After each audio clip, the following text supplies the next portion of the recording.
Hey, what's up, guys? Welcome to episode 8 of my Mental Cloud podcast. Today, we talk about hustle culture. Is it killing us now? Is it really necessary? And is it a thing, or is it a thing of the past? So, I have been one of those people that believes that hustle culture is negative, to be honest with you. The idea to have to do whatever it takes and the mentality of thinking that you're willing to do whatever it takes to be successful in something, it's not right to me. And it's almost scary, right? Hustle culture has this idea that you have to work hard, which there's nothing wrong with working hard. Working smart to me is better than working hard, but working hard, there's nothing wrong with it either. But when you're talking hustle culture, saying that you're willing to do whatever it takes to be successful, and you actually believe that you're willing to do whatever it takes to be successful, that can be scary. Because are you willing to commit crimes in order to be successful? Are you willing to cheat people? Are you willing to become a different person to be successful? Now let's talk about the whole idea of hustle culture. Like one of the things that I was talking to my brothers about, and my brothers live out in Los Angeles, and where hustle culture is like literally, that's the culture of Los Angeles is hustle culture. If you're not, so for instance, I live in the Midwest, and we have this mentality that we will get back to you, right? A lot of times, depending on what it is, you don't get back to them. If it's business wise, you're more than likely going to listen to what you're going to do it. You're going to get back to them. One of the things that I realized, especially being in the military, is that if I don't know something, I always say, hey, I don't know, but let me get back to you. A lot of times when it comes to hustle culture, you have to know, right? You just have to know, or you got to be able to find it right there in 10 seconds. When it comes to hustle culture, and the one thing I noticed about LA, which I find very intriguing, and I think that needs to be like kind of picked up by other people too. But I think because there's so many people trying to do something in LA, right? For example, there's a lot that it's so expensive to live there that you have to do business right. If you're not a famous person who's getting millions of dollars for doing a movie or making an album, it's your time is money, and that's really what it is, right? Hustle culture basically goes back to the idea that time is money. So if you're looking at it from the standpoint that I'm looking at it from, I thought it was very intriguing that if you say, hey, and he was telling me this, like, hey, you make a plan with somebody, say, hey, yeah, let's make something happen, right? If you don't schedule it that day in that location at that time with that person, it'll never happen. What I'm starting to realize is there's a lot of people like that here in the Midwest. However, it's not as negative as you think. It's more of, actually, it's not as, it doesn't come with a negative connotation. But in some ways, I think it's actually worse. I think it's worse in the Midwest because if you don't make plans at that moment, then it might never happen, and then you might get looked at as the person that doesn't make things happen. Whereas in LA, one of the things I realize is there's so many people, especially like we'll put it in terms of cinematographers, right? Now that I'm a camera operator, it's a different scenario. We'll talk about that later, about my switch over to from cinematographer to camera operator and why I did it. But when I was a cinematographer, we were talking about things, stuff like that, and I actually told this guy, I was out there visiting my brother, and I was like, hey, he's like, yeah, we should make something, because he's friends with my brother. He's like, hey, we should make something together. Yeah, when's the next time you're out? I was like, oh, next time I'm out, I'm not exactly sure, but I can make something happen. He's like, oh, cool, let's schedule something. I said, yeah, let me get back to you, right? I get home, I tell my brother, like, yo, that dude was dope. He said, I'm gonna get back to him about making something. He's like, oh, you not schedule nothing? I said, no. He's like, what do you mean? I was like, I don't know when I'm gonna be back out here, but I can make it work as long as we can make it work. He was like, well, you should have at least scheduled a meeting to talk about what you want to do and come up with a plan at that meeting, even if it's on FaceTime. And I said, what do you mean? He's like, you schedule a FaceTime call or some type of meeting so that way he knows you're serious. If you say, let me get back to you, and you didn't schedule a date, he's already moved on to the next cinematographer. And I said, what do you mean? He's like, because, like, his time is money. He's not going to sit there. You say, let me get back to you. He doesn't have, it means he's waiting for you, right? If you guys plan something and you say, hey, yo, let's shoot something. Cool. Hey, let me call you on Monday on FaceTime. He said this is the way that you handle it, right? You handle it this way. You say, hey, let you and this other person's vibing.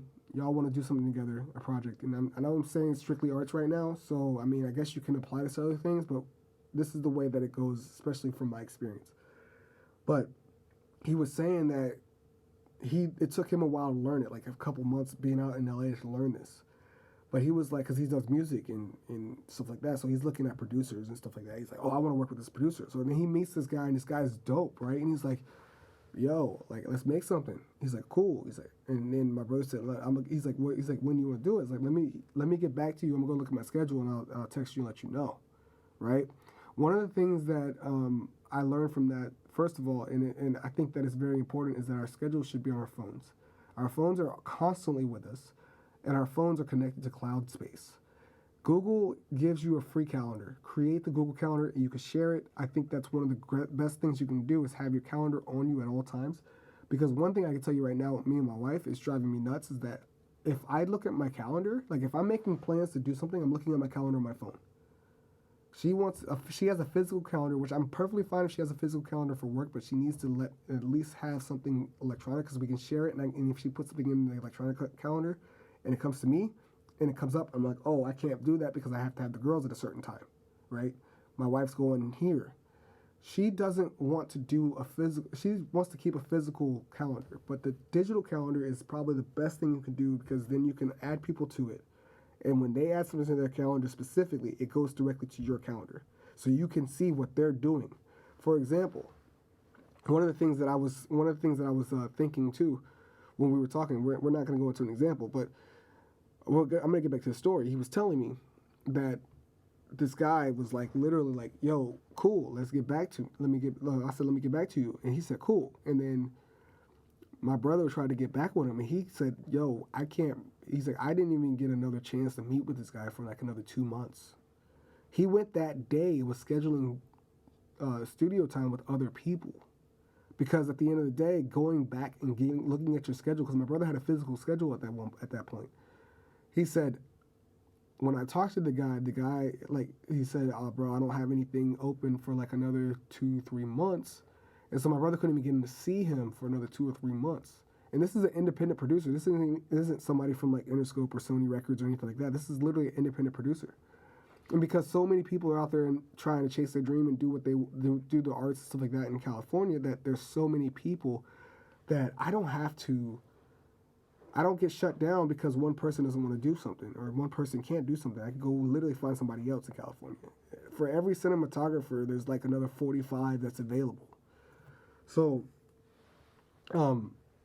I really wanted to bring that mentality to Ohio, in the Midwest where I live, and I really want to start doing that. So and he said the best thing that he learned was to take and schedule, even if it's a FaceTime call with somebody, right? So if you're saying, yo, I want to work with you, let's make a project, and then you say, cool, right? And then he says, when are you available? Instead of saying, I don't know, let me get back to you, say, look, let's make a FaceTime call. First of all, if your calendar's on your phone, you can look there and see what you have available, right? So even if you don't have if you don't have an availability to be somewhere, like, yo, I'm going to be here, virtual meetings are the thing of the future. Because of COVID, everybody's gone virtual, right? Meeting face-to-face doesn't really happen often anymore.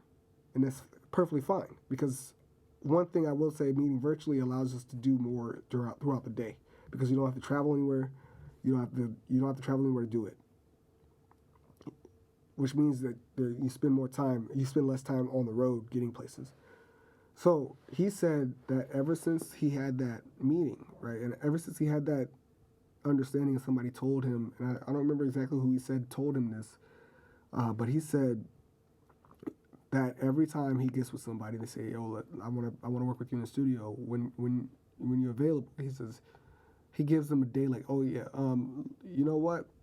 Let's talk tomorrow on the phone, or let's FaceTime tomorrow, or let me hit you up with a Zoom chat tomorrow." So that, and then they put it in their schedule, so that way they create this. He's already created in this person's mind that he's serious. That right there was one of the biggest things I've learned from my little brother, my youngest brother, ever since he moved out to California. If you make a plan to do something other than saying, let me get back to you, let me get back to you is a negative connotation for me now. It's a negative thing for me now. Now, if you say, like, the only way that let me get back to you is one of those things, especially when it comes to scheduling and doing art stuff, that I never want to hear, right? If I hear it, I'm moving forward to someone else. And the reason why I'm doing that is not because I don't want to work with you, it's because I don't think you're going to call me back or you're putting me on the back burner. Now, there are different times where people will literally say, hey, let me get back to you when I get home, blah, blah, blah, right? Then I'll wait for them to get home. If they don't contact me within the next 3-4 hours, then I know that they're not serious and I'm moving on. So when somebody says, when I talk to people, I'm like, oh yeah, let's make a time for when we can talk online,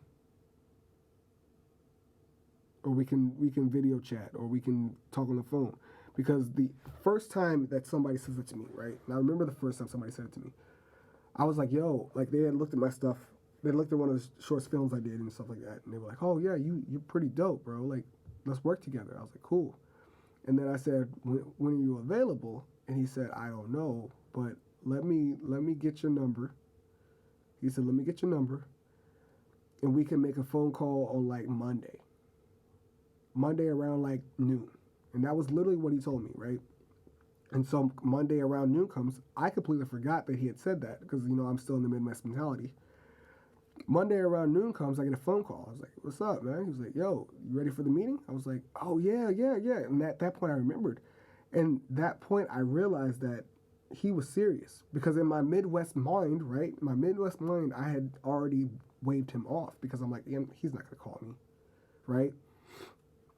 But then I realized that if somebody takes the time to get your phone number and make a scheduled plan, they're serious. They are very serious. So, the hustle culture in California and LA, I believe that it's not necessarily what it used to be, and if it even exists anymore, right? Working and doing whatever, and like I said, I think doing whatever it takes, that idea of doing whatever it takes to be successful has become a negative thing. But there's ways to look at how you do things, right? Now, my hustle culture, what I believe is hustle culture is you have to work. Somebody said in order to do something successful, you have to work at it 80 hours a week. I don't remember who it says, don't quote me on it as far as like who the person is.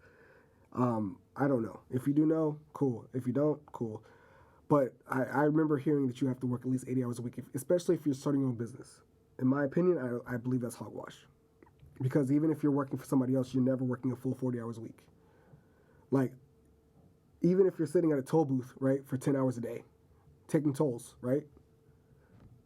I can tell you right now, you're not taking tolls 10 hours straight. And on top of that, I can tell you that you're not looking at that you are looking at social media at the time, watching YouTube videos, scrolling through Instagram, on Facebook, commenting on the Will Smith Chris Rock situation. You're doing that. You're commenting on people's pictures. You're doing all that type of stuff. Nobody works 40 hours, even for an employer. Nobody works a full 40 hours without having any type of personal time doing anything. It's just not sustainable, especially with the technology that we have right now. And I can tell you right now, even before, when people were working 40 hours a week before we got technology, there's smoke breaks. There's people just taking the time to shoot the shit. So it's not like it's a lot of, in my opinion, it's not like it's a lot of, it's a lot different. It's more noticeable now. You have people sitting around when they're not doing anything. What's the first thing they go to? They go to their phone. And it's like, for a situation to make it even easier to understand, is if I'm rendering a video, right?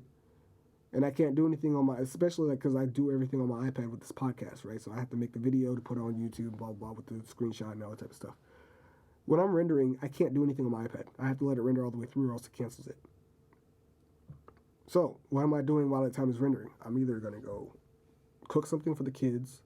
I'm going to go do some workouts, push-ups, whatever. I'm going to go, I don't know, anything else. I might not necessarily be doing any work. But let's if we take all the extra time, like say we're at work 40 hours a week, right? How much of that 40 hours a week that you're at work are you actually working? And the reason why I asked the question is because hustle culture has you believing that you have to work 80 hours a week, right? And if even if you are at work or working 80 hours a week, whether you're doing 8 hours at the office and then 8 hours at home, or 9 hours at home, or whatever, or you're just working around the clock and you're just anytime you get an email you answer it, anytime you get a text message you answer it, like that type of mentality, saying that you will do whatever it takes to do it, you lose sleep on it, all that type of stuff, is pretty negative in my opinion. And I think that mentally the reason why we get drained is because we are under the belief that we have to work 80 hours a week to be successful, and we don't. One thing that I realized that, and I'm bringing up Eminem again, Eminem does things differently, right? I know when he first started out, he probably didn't, but you hear about Akon talking about working with Eminem for the first time, and they were working on, I don't know if they were working on a full album or just a track, but Eminem, he tells a story about how Eminem treats work like a 9 to 5, right? You're in a creative mindset. Like, for instance, if I was an editor for somebody, or if Project A Studios, my company, becomes a post-production house again, or if I become the main editor or colorist at this collaboration that we're talking about doing, this team up that we're talking about doing, I'm going to do literally what Eminem does. A 9 to 5 with a lunch break in the middle. And then at 5 o'clock, I'm out. Because working 40 hours a week is what's necessary, right? It doesn't matter what I get paid at the end, even if I'm getting paid per project, right? A lot of people will say, well, if you're getting paid per project, you should probably go in and work until you get it done. But at the same time, it's like, okay, if I'm working per project, how much hours I can literally look at how many hours I need to work to get a sustainable pay, right? If I'm editing a feature film, right, and they say, well, we're paying you $2,500. That's what our budget is to edit this film, is $2,500, and there's no VFX, it's just editing. And then I'm not color grading or doing anything else. I'm just editing the film. I'm not doing any of the mixing or anything like that for audio. I'm just cutting it together, putting the audio in, and then handing it off to other people. If I'm doing that, right, and you tell me you have $2,000, we'll say $2,000, and then I'm going to divide that up by 2 weeks. So you're talking 10 days, $2,000. I'm making $200 a day, right? And then I can also break it down even more to 8 hours, how much I'm making per 8 hours, right? But at the same time, it could be even longer, because if somebody says we got $2,000 to do it, and they say, well, we want to be in the booth with you while you're editing, then things change. I'm not doing it for $2,000 at that point, but I'm also not going past 5 o'clock, 9 to 5. That's what I'm doing. So you're gonna have to make time to be there with me, or you're going to pay me overtime. Because if we think about it, a lot of times when it comes to the arts, right, because we don't have a standard pay like rate, we get overused and we do too much, right? Like, for instance, if anybody pays you at a regular job, they're going to pay you, say they think that they're going to pay you $14 an hour, right, $15 an hour. They believe that your time for you is worth $15 an hour. But when you're in the arts, it's like you can spend 40 hours, 50 hours, 100 hours on a painting or on a photograph doing, like, God knows what, right? Shooting a music video, blah, blah. The thing is, though, this is yours, right? This is your time. How much do you think your time is worth, right? Then you charge them what you think, and they're like, oh, well, we can't do that. Okay, well, then that's because you don't think that my time is worth that. If you think that my time is worth that, then you'll pay it. Right? If you come to me saying that I have a 45-minute film that needs to be colored, and I say, okay, well, it's going to cost you $1,000 or $1,500, right, to be colored, and you say, we got a budget for $1,000, I'm gonna say, okay, well, I can do it for $1,000, but I can do it for $1,000, but you can't be in the studio with me.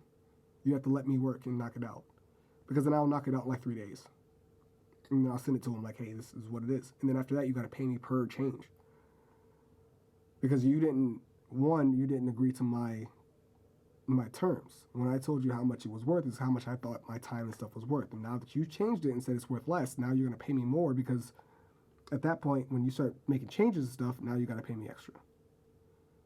And all this stuff is stuff that's in business and stuff like that. And it's like the hustle culture idea is based off of, I think hustle culture is based off of doing things on like for yourself and saying if you want to be a successful business person, blah, blah. I think that's where hustle culture comes from. However, you can also look at hustle culture from a way of a 9 to 5. Eminem doesn't work more than 40 hours a week unless he's got a tour. And even then, I don't think he works more than 40 hours a week. I think that he's on this idea that whatever I get paid is going to be worth a 40-hour work week. And I think that if a lot of us get that way and we understand how to use technology and work smarter, not harder, and understand that time is money and things are worth being paid for, that's another thing, right? Doing everything yourself is not necessarily the greatest thing ever, right? I went to school in high school to be an automotive mechanic, and I've saved a lot of money being an automotive mechanic. But there's things now, especially I really started learning this when I had kids, right? That my time is worth something, right? When you're single and you're just doing everything yourself because you can, because you don't have anybody that depends on you and all this type of stuff, is like, okay, I got this time, I got this extra time. It's funny because when you have kids, you try to figure out where all your time went. So what was I doing with all the extra time I had, right? Well, you were also using your time up doing things that you could have paid for. In my opinion, like, for example, we have dogs, right? And picking up dog poop, especially when you got dogs my size and the yard that I have, it becomes a hassle, right? It ends up being a 2-hour thing. And yeah, I could do it 2 hours on a weekend or something like that, but then I'm sacrificing 2 hours with my kids and my wife. So, and with me and my wife being on opposite shifts, those 2 hours are very precious to me. So this is where I'm going to predicate it. Right now, I get to see my wife for 6 days, like the entire day, unless we take a day off. The entire month, I get my wife for like literally 6 days. And even then, it might not even be a full 6 days, because at that same time I might be shooting a film, I might be playing golf, I might be doing all that type. There's a lot of things that I have to cram into a weekend, and we'll talk about that. And we've talked about that, I think, on episode 1 or maybe episode 2. I think it was episode 1, but anyways, my schedule and how it is. So we started paying somebody to pick up poop. It's $30 a week. To me, is that $30 a week worth my 2 hours? In my opinion, yes. I think it's $30 every 2 weeks. She comes out every 2 weeks. Sorry, is my $30 worth 2 weeks of every 2 weeks worth that? Yes. Anytime I need to get a car fixed now, even though I can do it, I know I can. Is my time, and this is where the big thing I noticed was, is my time worth it? For example, I had an air conditioner go out right after I had my second baby. I decided to go ahead and just do it myself. It took 3 days of me constantly working. My wife had both girls, and one was a brand newborn, and I was working probably 6 hours, 7 hours out of the day getting this thing done, pulled apart, because I don't have a lift. I'm in the front yard. I'm on the ground, trying to do everything, and things break. I don't have the right size tool. I don't have everything that goes into everything that could be going wrong, right? But I got it done, and then that's when I realized that I no longer want to work on cars if it's not worth it for me, right? Taking the time to I can go to Valvoline or Pennzoil and get a 10-minute oil change for $70, or paying for my oil for 60, or paying for my 5 quarts for 25 plus a filter, right? Getting a deal. And then doing it myself. Then first of all, I have to go buy the oil, right? That's gas money. I have to come back home. I got to jack the car up. I got to get under the car. I got to I gotta drain the oil pan, take the oil out, take the oil filter off, put the new oil filter on, put the drain plug back in, refill the oil, and by the time I am done, I gotta put the car back down on the ground off the jack stands. I have to take the old oil, because you can't just put it in the trash can, and take it to like an AutoZone or Advanced Auto Parts and dump it. By that time, I'm sitting at 3-4 hours. When I can go to Pennzoil, spend an extra $50, and it's done in 10 minutes. To my opinion, that's when I realized, having kids is when I realized that time is actually money. Because the more time I can spend doing other things, the more money I can make. The more time I can spend, if I start paying for things that I think is worth paying for, I can spend that extra time that I'm not doing that said thing to make money. Hustle culture has you believing that you have to do everything and you have to save every piece of money, all your money, and it's not necessarily true. Because at the end of the day, I'm not doing everything. And I never will want to do everything. If I'm being completely honest with you, anytime I open a business,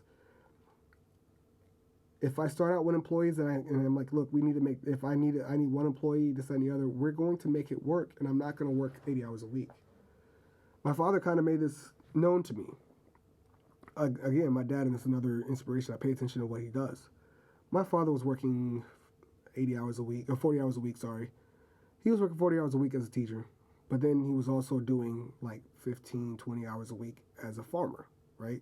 Owning livestock and stuff like that. And then on the weekends, so like throughout the week, he'd go out there for a couple hours a day, blah, blah, blah. Like he'd do like 15 hours throughout the week and maybe 7 hours, 6 hours throughout the weekend. So we're talking 20, 25 hours a week that he's doing the farm thing. Well, the amount of money he's making off of these farm animals is completely worth that time.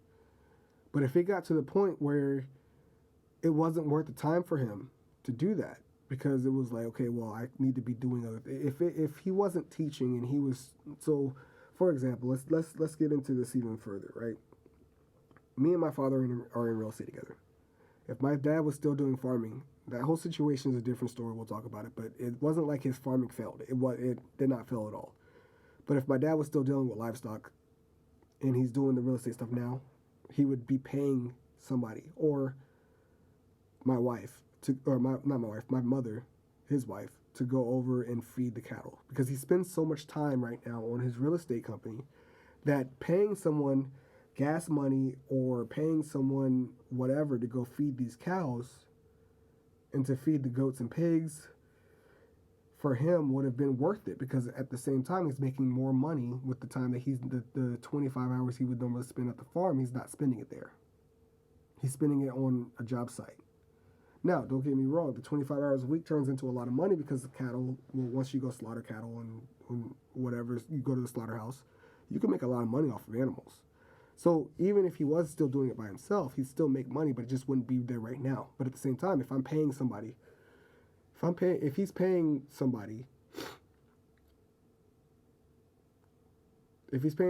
to go out there and just feed the cows, and he's paying them $10 a day to do it, and he does it 5 days a week, and then he goes out on the weekend still, right? Because he's still going to go out the weekend to see his animals and stuff like that. I mean, it's just not going to be feasible. But if he says throughout the week, I'm working on my construction job, I need somebody to go feed the cattle, I'll pay them $10 a day to go feed the cattle. They go out there 5 days a week, that's $50. But then you think about it, how much money is he making in this real estate company, or in this the construction and real estate company? He's making over like $1,000 a week. To him, that $50 a week is pointless. For him to try to go over there and spend a couple hours doing this and the other, it's like, nah, I'm not about to do that. So if he says, look, you go over to the place, the food's there, I just need you to put it in there. It's going to be like maybe 45 minutes, 30 minutes to 45 minutes total. I'll give you $10 a day to do it. Nobody's going to say no to that, especially if they don't have anything to do. Or if it's like a high school kid that, if it's a high school kid that needs gas money, $50 a week to go over there. And now I know gas right now it's more expensive, but back in the day it wasn't. It was like $1, maybe $2 a gallon at that point. But $50, and my dad would also give him like a month, like give him like $50 a month for just gas. So you're talking $250 a month for 20 days of work, and then less than an hour a day. So you're talking less than 20 hours. You're talking $250 for less than 20 hours a week. Your time is worth a lot to you, right? When you start to understand how much time is actually worth, hustle culture becomes crazy. The idea of working 80 hours a week becomes stupid to you.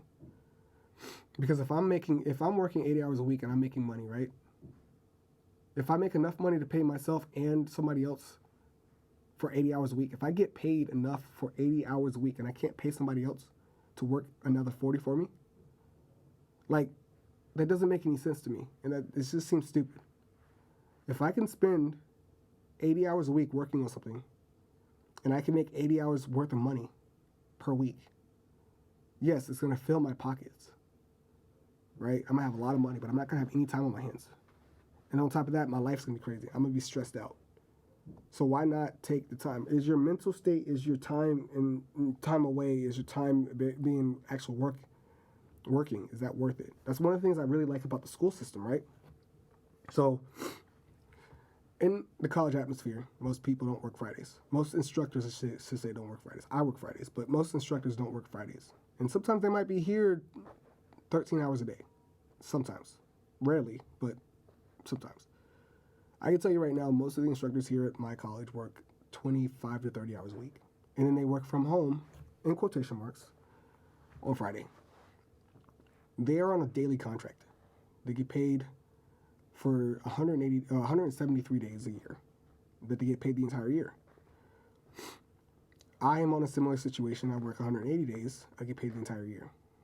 My time off now, for example, if they were to say you have to start working every day, including the summer, and they want to pay me the same pay, it's not going to happen.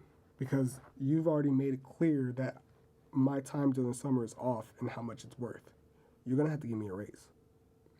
In order for me to continue working the same exact job that I'm doing, but you want me to do it all year round, you're going to have to give me a raise. Because the lifestyle changed, right? It's a lifestyle change. So, and basically you would have to give me double what I'm making, because you're technically paying me for 180 days out of the year. You're just stretching it throughout the year. So if you're not stretching it throughout the year, that means you're going to pay me for 180 days twice. You're going to pay me for 365 days. And you're going to pay me whatever that 180 days is worth. So if my 180 days is worth 30 grand, you're going to end up paying me 60 because I have to work another 180 days this year. And you're not paying me the stretched out sum. And so that being said, hustle culture just seems stupid to me. It really does. Working 80 hours a week,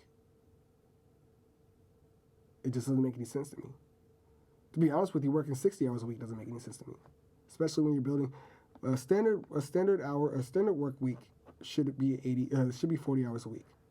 Now, I'm not saying that you shouldn't work hard to upgrade and do the things you got to do.